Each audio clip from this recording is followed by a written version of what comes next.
I have a birthday coming up next week, and I've been thinking a lot lately about happiness, and it's actually something I've thought about all my adult life.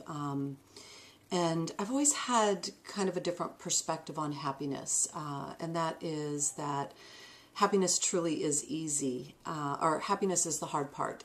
Loving people is the easy part. And in my blog that goes along with this video, I share more of my thoughts on that. But what I have realized in my life is that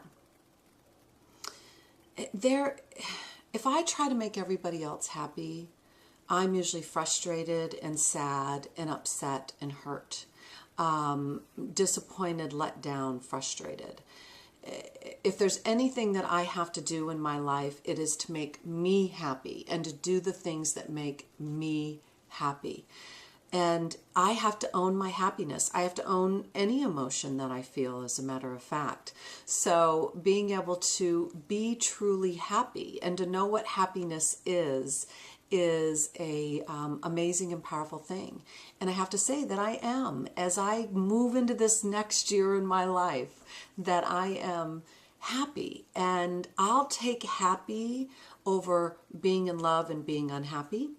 I will take happy over being with a whole bunch of people and being unhappy. I will take happy over being in a big, huge, fancy mansion and being unhappy. Happy really matters to me. So think about how you make yourself happy in your life. What are those things that truly create happiness for you? Make a commitment to that. And you know what's amazing is when you do, you tend to find that people are much more appreciative of you anyway. When you're always trying to make them happy, they're not as appreciative.